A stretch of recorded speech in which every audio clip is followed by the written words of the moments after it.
Hi, and welcome to another Speakers on Edge. We've got this segment 15 Minutes of Fame, and today I have my kindest guest yet. And there's a little clue there. This is Jason. Who are you? Thank you so much for having me. I'm really excited to be here. That's an awesome introduction there. So my name is Jason Johnson. A lot of people call me Coach Jason Johnson. I am a coach by trade. I'm also an author. So your hint was about my latest book that I've written called Detrimental Kindness: How Not to Lose Yourself by Helping Others. So I am first a fitness coach, but also a life coach or transformation coach as well. And I help people to not give away their kindness in the wrong dose. That's what happens to a lot of people. Is by nature we're kind, but sometimes the kindness can go too far, and it becomes harmful to ourselves. So that's what I do, and that's the group of people that I work with. People who like to overgive, but haven't figured out yet how to give their kindness in the right dose. So thank you for having me today. I'm really Yeah, excited. yeah, but we're told to be kind. I mean, Yes. I remember my mum going, you've got to be a good boy and you've got to be kind to people, and you know, there's a saying, you have to give to receive. Yeah. But this is all kindness, Yeah. isn't it?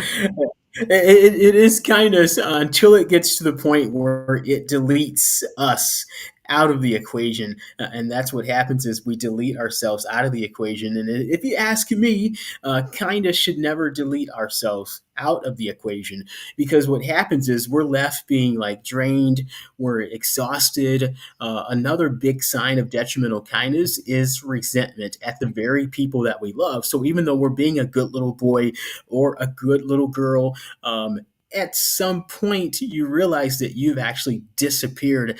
We grow into adults, and we don't even recognize ourselves or our life anymore because of that training that we receive on how to be nice to everyone else. But we should never abandon ourselves in the name of being kind to someone else. So great, So great distinction there. I love that. how yeah, but how can we actually do that? How Yeah, how there's a how do we not delete ourselves when we've be a good boy? I mean, I've been yeah. coaching as well for 30 years, and my mum said to me, now, whatever you do, don't make anyone cry. Well, usually in my coaching sessions, I get people crying because it's an emotional release. Yeah, yeah, yeah, yeah. The How do same we here. People undo? definitely have. How do we undo those that training that we've been given? Yeah, so there's some tools that we can use to do that. Number one, we have to ask ourselves. We have to stop and recognize what the pattern is there. And the belief, what you just talked about, is that if I am a good person, I will never ever disappoint other people. Well, I argue against that. It's actually the opposite. And not that we need to, purposely be like mean to other people, but sometimes we might say something or do something that is actually needed for the situation. We may need to share the truth of our experience or help someone else to see the truth of their experience, and it's going to lead to them being upset or even sad. And that's okay. We've got to learn, number one, how to sit with those emotions, because that's where detrimental kindness comes from, is being uncomfortable with the uncomfortable. So we have to recognize the pattern, number one. Number two, we need to release the guilt. The guilt, a lot of time people think that they have done something wrong or bad. And I promise you, we have not done anything wrong or bad because of guilt. We feel guilty because we're actually breaking a pattern. The old programming, like you talked about earlier, like I'm a good boy or I'm a good girl. And so the guilt is just from because you're breaking away from that. It doesn't does not mean that you've done anything wrong. So sit with the guilt and then reclaim your voice if you need to. And what I said earlier is share the truth of your experience. Share like from the gut. Of course, we want to be respectful of people, no name calling, that type of thing. But just using I statements like I feel X when X happens, and you insert what's going on for you, like your emotions, your feelings, and your experience as well, because that's the only way for us to really thrive in relationships. Doesn't matter if it's work, family, friends, the other people need to really know what the truth of our experience is. Otherwise, we're just performing in our relationships and we're not authentically being in relationship with each other. So that's the formula, is to recognize, release, and reclaim your voice. That is the formula for breaking free from detrimental kindness. What about those who are resistant to you responding like that? How do you handle those people? No, Yeah. you have to do it my way. Come on, give me. Uh-huh. Yeah. Yeah. And that's where we, first of all, have to pause, right? When someone asks us for something or we're agreeing to something, it's simply a pause. One tool that I teach people, maybe if someone's not being that aggressive, you just buy yourself some time. Hey, let me think about it and I'll get back to you on that, right? So sometimes just buying yourself time kind of gives you a little bit of space. There's a little bit of a gap there for you to make that decision and allow yourself to sit with the guilt or the fear or the pressure that you think that you're feeling. And also, it is about setting boundaries. And I always tell people that boundaries is not necessarily about keep. It is about preserving or protecting the goods, and the goods are our self-respect, our Mhm. dignity, and also our self worth and our self esteem. So you may just need to tell the other person, if you're going to continue speaking to me that way, then I will just simply not engage. You may need to remove yourself from the situation or only interact with limits. That would be the way to handle those type of people. It feels very threatening at first when someone comes at you like that. And I've had that experience where someone's like, you need to do this for me now, because I had trained them. Number one, I take responsibility for that. I literally trained people to take advantage of my kindness. So we're going to have to untrain ourselves and other people to realize that, hey, maybe we did this in the old way, but now we're not doing that anymore. Here's what I'm okay with. And a lot of people have trouble saying that, like, here's what I'm comfortable with, or here's that I'm okay with. That actually does not put the other person on defense, because you're not telling them what they can't do. You're just simply telling how you're going to react in the situation. So that is the best way to respond to that. So, what brought you into kindness as your message? What happened that made you realize this whole detrimental kindness gimmick? Uh-uh, I'm not going to put up with that nonsense anymore. I'm going to be empowered. What was it that happened with you that put you on this path? There were several things I kind of knew actually before, like the big event, I call it, happened, like the aha moment, whatever you want to call it, where I knew that, like, okay, we need to do something about this. This is getting out of control. So, a friend had asked me to help move his apartment. And before he could even finish asking me, I automatically said, yes, sure, no problem. It's like this phrase would come out of me automatically. So I answered and said yes before he even finished. But I also canceled my plans. And I'm talking about reservations where you have to pay money up front for the reservation and it's non refundable. So I did that to myself. I canceled my plans. So that whole weekend, I helped move the boxes, and I was all smiles, but yet inside, I was resentful. I was angry at myself. Like, why did I do this? Sunday night rolls around. This is a weekend, but Sunday night rolled around, and I was doing reflecting like I usually do on Sunday afternoons or evenings. And I kept playing the tape back over. Why didn't I just simply tell him no, that I had other plans? Well, I realized that I wanted to be a good friend. So I didn't tell him no because I didn't want to disappoint him.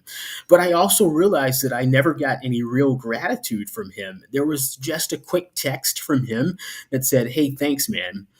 To me, that wasn't real gratitude, but that was not the problem. The problem was how I had said yes automatically, or I could have just simply said, "Hey, I can help you out maybe for a couple hours, but I have other things to do."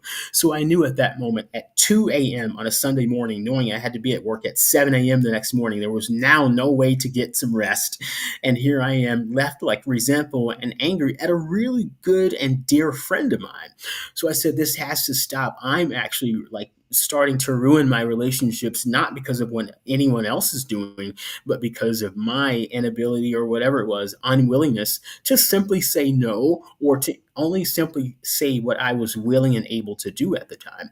So that was like the buildup. That's what really pushed me over the edge. I mean, I was just so exhausted that Sunday night that I told myself I cannot keep doing this because it wasn't the first time, but this one for somehow I was just even more exhausted this time around. So other things that happened, like in relationships, at work, even with family as well, where I had been the yes man, the go-to, the one that everyone relied on, but I realized that I was playing this. Performance that I knew had to come to an end. I realized it was costing me. So that's how it all got started. Whew. It's a pretty intense situation to Yeah. transform from. Mhm. And stopping saying yes by automatic pilot, Yeah. it was, how did you find people reacted when you started delivering your truth first with a boundary associated with it? I will answer how other people responded, but I noticed how I responded at first because I was very self conscious. So I paid attention to how I was responding. So I'll tell you that, and then I'll tell you about other people as Okay. well.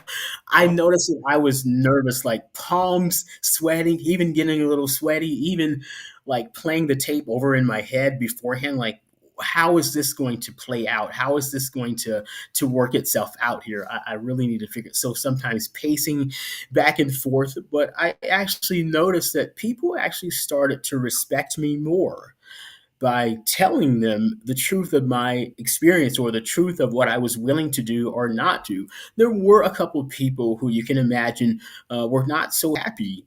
They were not happy campers Mm-hmm. about me setting boundaries because there was financial freedom involved. There were other types of benefits that were involved with that. So when you set a boundary like that, it wasn't as intense or as bad as I expected it to be because I always used the I statements. Number one, I said, "Hey, I want to share what's real for me, and this is not to upset you or anything against you, but I want to make sure that I'm not going to be resentful after I say either yes or no to you." So explaining that to people really opened them up to my world. And I think people really respect you when you can do that because you're being vulnerable, you're being intimate with them in a way, you're really taking off the mask and sharing with them. So there were a couple moments where I had to say, okay, this actually revealed, this took the veil or the covering off so I can see what our relationship was like. So some of the relationships, or for whatever they were, had to come to an end. But for the most part, people actually respected me more by me telling them the truth and actually sharing what was real for me instead of like leading them on, instead of giving like a fake yes. They appreciated that actually. And what would be the biggest piece of advice you could give somebody today who is in a situation where people pleasing is a endless habit? They're always saying yes. They're burnt out. They're resenting everybody around them. And more importantly, they're resenting themselves for who they are. What's the biggest Yeah. piece of advice you can give?